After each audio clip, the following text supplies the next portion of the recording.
Part 5.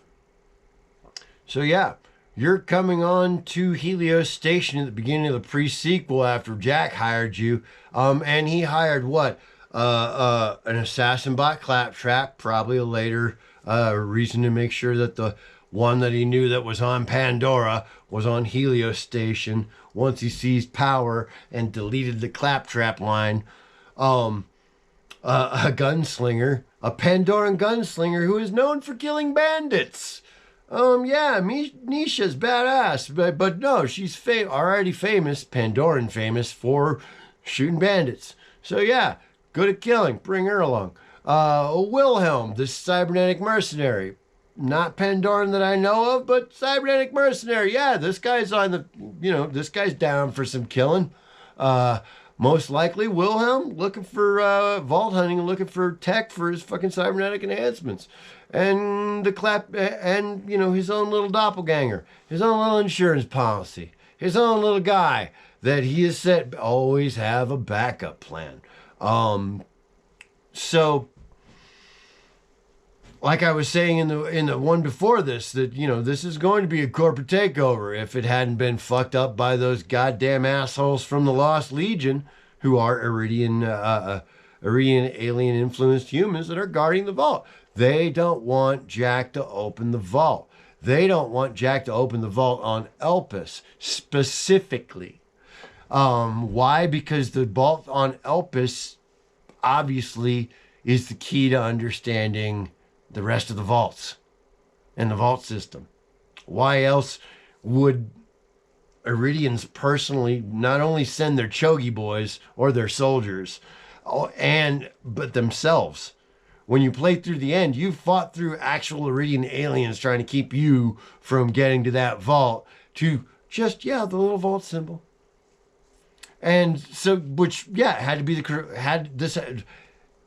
the moon Elpis had to be the controlling. So why had to be the controlling vault for the rest of the vault? Why else would the Lost Legion be so desperate at killing it, destroying it, blowing up an entire moon with its inhabitants still on it to make sure that no one can use the vaults, or open them? And we've seen 2 giant Iridian monsters. Don't open those. You don't know how to use them. And maybe the Iridians, that's why the vaults are closed, because they didn't maybe they couldn't control their weapons once they got done making them. Maybe this is a Dr. Frankenstein thing. Monster got out of control, had to banish him to other fucking dimensions. So they fucking did that and put him in these vaults. And that became the legend. That's not stuff we can extrapolate on at this point. You've just been hired on a corporate raid that got fucked up by these fucking religious fanatics. That Jack says, first person to shoot her in the face gets a turbo mansion and yeah. So yeah, I'm a mercenary from Pandora or a bot or a doppelganger or I'm like, more money is more money. More money means I can keep looking for whatever I'm looking for. Is Nisha really a Vault Hunter? I don't think so. I think she's just a hired killer that used Vault Hunter equipment. But which is why facing down with her in 2 is such an anticlimactic thing. I don't think she was a Vault Hunter. I think when she became Sheriff of Lintwood, she gave up her Vault Hunter stuff, which is why she was so easy to kill. But unless they ever make a Borderlands where you can take former Vault Hunters against each other in duel mode, we won't know that. I'm just doing story sci-fi canon, extrapolating on canon and the impression I've gotten. This is a psychotic universe. People do psychotic shit. It's the Mos Eisley Cantina for people jumping in. Watch it from the beginning. This is a long thread, but it's coming to a close. But it'll make sense, I hope. I don't know. I'm just using this as a thing to bounce off. I'm crazy. Anyway, back to the sci-fi. Back to the geekiness. So yeah, you're on Elpis. And look who all right, first off, yes, you do give Jack all the tools that he uses to get as much control of Pandora as he does. You help him make the fucking the constructor bots, which gives him his robot army. You help him do all this stuff. But the goal of that was not really to take over Hyperion. That really wouldn't most likely have been the way Hyperion invaded. If he'd just gone with the corp without the Lost Legion involved, he would have most likely used what was ever in the vault because he thought it was alien tech. So he would have opened the vault, seen that it was the key to how to control the other vaults, and then that would have been his raid strategy for taking over Pandora. The Iridian Warrior wouldn't have had to been, the keys wouldn't have had to been found. He could have just opened that vault and used the Iridian Warrior and the Eye of Helios to pretty much wipe everybody he didn't like off Pandora. Changing the Pandoran power structure, which, as I have discussed, is 3 people. So you're just on a corporate raid. You find out all this God stuff. Now, here's the part where I'm kind of, there's where I'm going. This is the long-term fan theory. Moxie did this manipulate because you run into Moxie, you run into Lilith, and you run into Roland. When you run into Roland and Lilith, they're on vacation after opening the vault.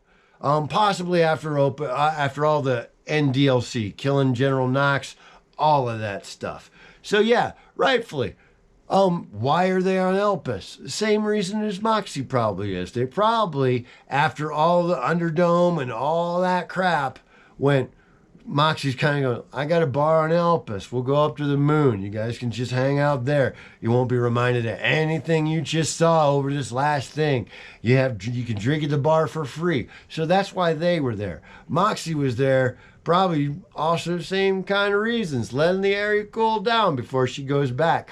Not really sure at this point. I don't know. Not really sure about that. If you guys have, if anyone that watches this have theories on what, yeah. But we do know she used to be a vault hunter. We do know that everybody that used to be a vault hunter, her and Mark is all the. Everybody talks about in the first game how vault hunters used to come from all around looking for the vault, and that's that thing. These people want to keep Pandora that, and I don't know. I keep thinking there's no real villains in this story that I see, but that's because I'm psychotic. And maybe that's why I'm sounding this off to a camera to nobody, because I'm psychotic. It's also a lot of fun. And hopefully people will find me talking just bullshitting about the Borderlands universe fun as well. Anyway, so yeah, at the end of so that has to be it through the course of finding out. So, they're on vacation. They not only find out that Hyperion satellite they knew was there. You can see the giant H in the sky, was not only there and watching everything on the planet, which they already suspected, as you would, being any paranoid human, any fucking being looking up at that, knowing it's a giant satellite. What the fuck are you looking at? Has got that. So that's what they know. And now finding out, no, a bunch of crazy military fuckers just took it over, and now they're going to blow up the moon we're standing on without, care to us. Yeah, we kind of got to help this ex-boyfriend of Moxie's. But there's where it is, isn't it? Moxie agrees to help him. Because why? Think about it. Once the Eye of Helios opened fire on Elpis, she went, wait a minute, he's got something that actually can disrupt the power structure in Pandora. I mean, if they dated, Pillow Talk, man, she's got to know his goals. She's got to know his goals are eventually to get control of the vaults. Maybe she doesn't know about the daughter, and it's all a backstory for a cure. But that's, she knows that. That's why she's. But again, That's why she sabotages him. Not because he was all that shitty a boyfriend. Maybe he was, maybe he wasn't. I don't know. Everybody's psychotic in this place. And I'm not, I'm not shaming anybody. But in the course of the thing, you see, she's got 4 ex-husbands. Whatever, man. In this corner of the universe, that doesn't make me pause at all. This corner, this type, the end of universe that they painted here, that's just the way life is out here. That's not something you blink an eye at. Whereas maybe in the central worlds, that's something you would fucking, this is a tail end of the verse, folks. If you want to go Firefly on it, yeah, maybe back on the civilized worlds, that's quote unquote civilized worlds, that's the way shit is. But this is just fucking par for the course out here. Right or wrong, that's just the way it is. This is the galaxy you're set up for. So yeah, this has got to be where he comes to her for help. First time when, the Marif that's on the payroll of the fucking, of the Lost Legion, cans his first attempt.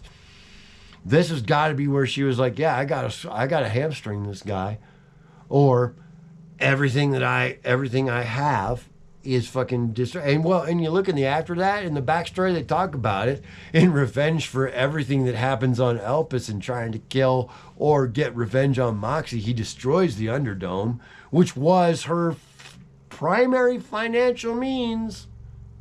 When you walk into Borderlands 2, her primary financial means was the Underdome. She talks about it like she didn't like doing it, or that she regretted it, or this, that, the other. But at the end of Borderlands 2, she's more than happy to finesse the dome that Torg made out from under him. So once again, she can have power in the region. Again, these are my crazy ass fan theories. We've now gone into, I think, episode 5. We'll find out. I am drinking as I'm doing these, but I am paying enough attention. That's the great thing about YouTube clips. You don't have to do them sober if you don't want to, for a channel that's not for profit.